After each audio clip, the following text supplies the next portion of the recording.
Caracas before dawn. Quiet streets, dim lamps, and that eerie calm that feels like it's holding its breath. Then, boom! The frame shakes, glass rattles, and your body reacts before your brain can. Block by block, the lights die like someone is switching off the city with cold patience. Through a trembling window, a distant flash, too clean, too sharp to be just a riot. A black screen, one line of text. President Maduro captured. Not court steps, nighttime thunder. Let me ask you, if your leader vanished this way, would you feel relief, fear, or pure anger first? 01:30. The operation starts above the city, airspace shaping before anyone on the ground understands anything.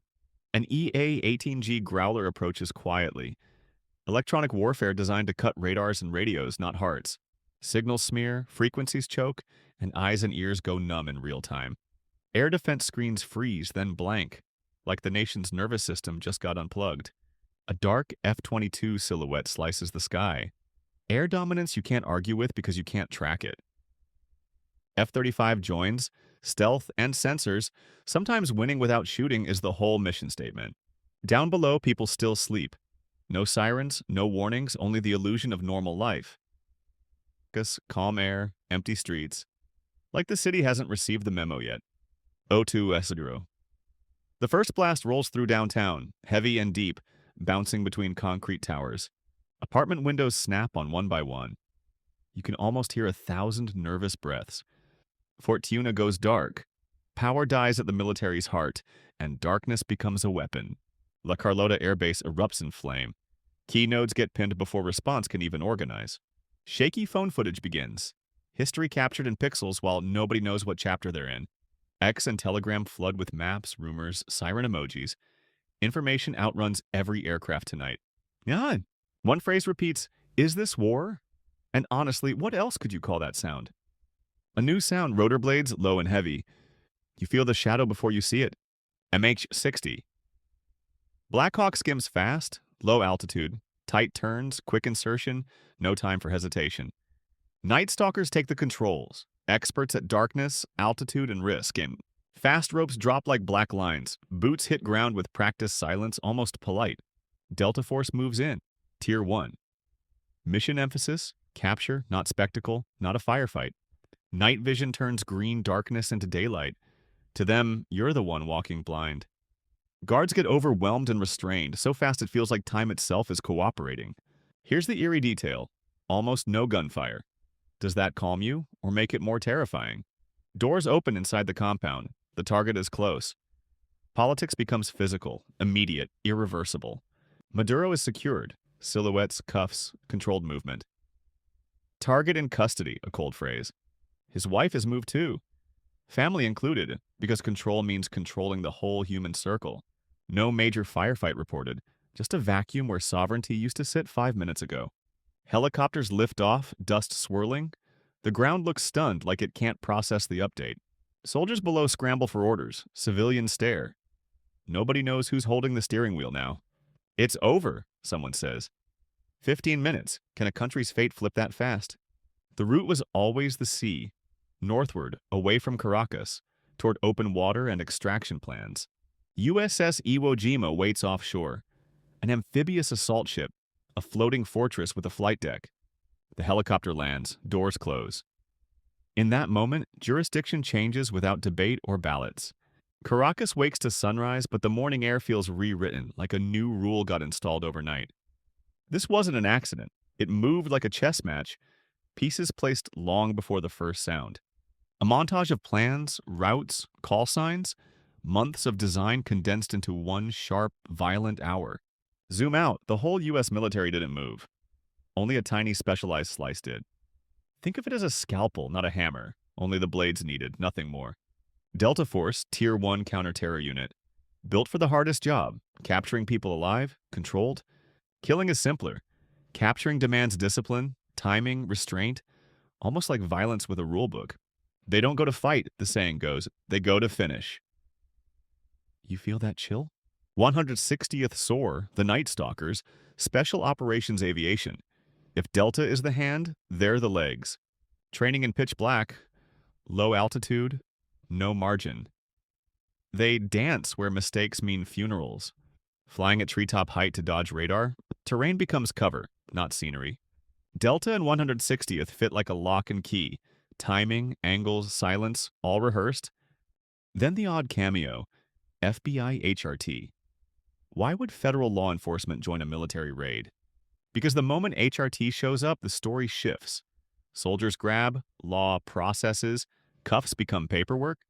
CIA, pattern of life intel, safe house maps, schedules. This raid is built on habits, not guesses. NSA, signals intelligence. Who called whom, when, where. It's listening without faces. Here's the rule. No confirmed intel, no mission.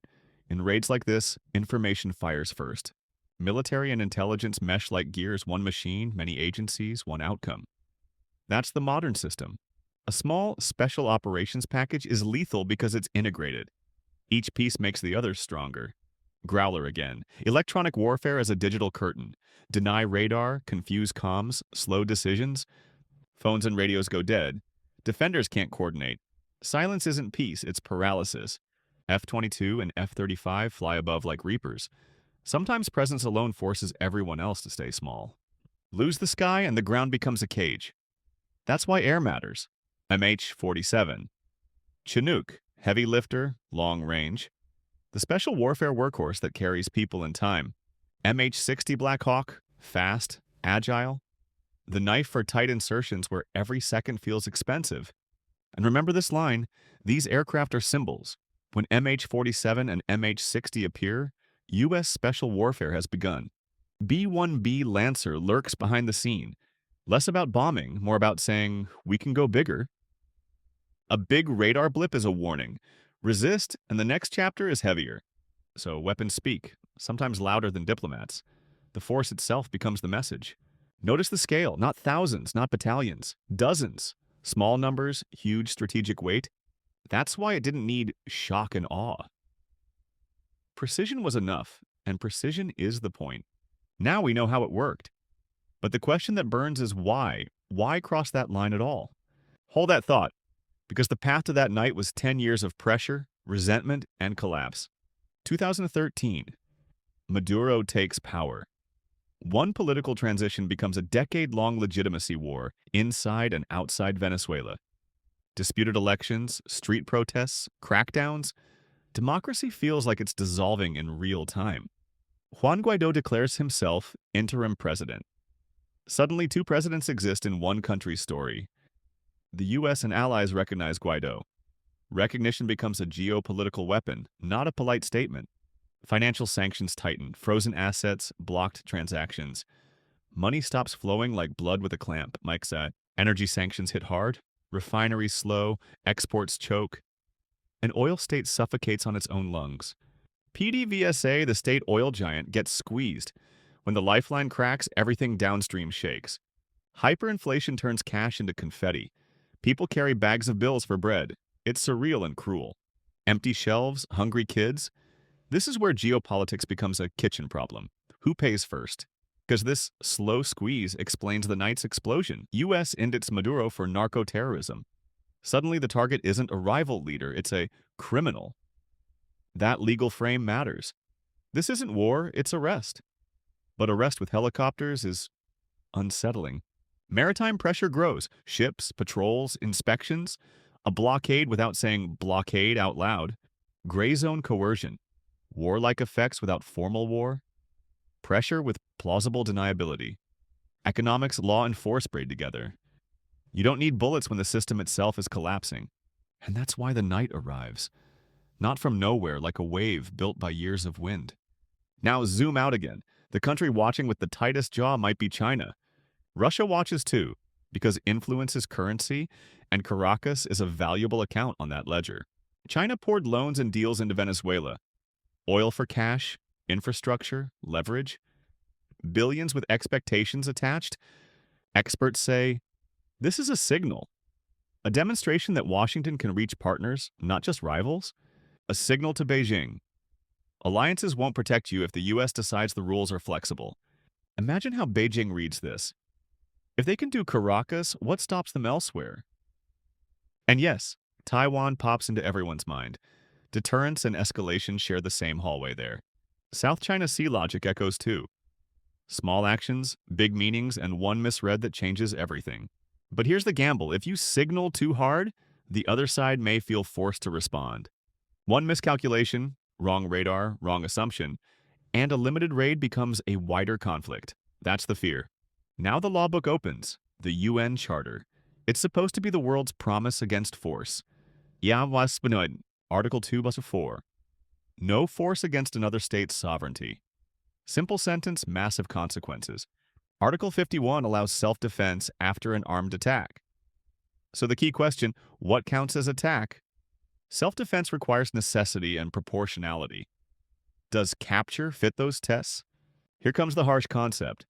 Enforcement gap. Rules exist, but punishing great powers is nearly impossible. No global police. The Security Council is politics. Courts need consent. Power slips through the net. Lawyers call the slow damage norm erosion. Each exception sands down the rule until it's optional. The scariest part? Others learn. If one powerful state bends law successfully, others try the same bend. Dangerous precedent. The phrase sounds academic, but it's basically a blueprint for copycats. And imagine a future where arrest raids become routine tools. Law replaced by speed, precision, and force. So we end where we began. Was this truly a signal to China, using Venezuela as the stage? Or was it something darker? A world teaching itself that power can outrun law when convenient? If you were advising a smaller country tonight, would you tell them to trust rules or buy deterrence? Today's story ends here, but the dust from those helicopters' questions will stick with us a long time.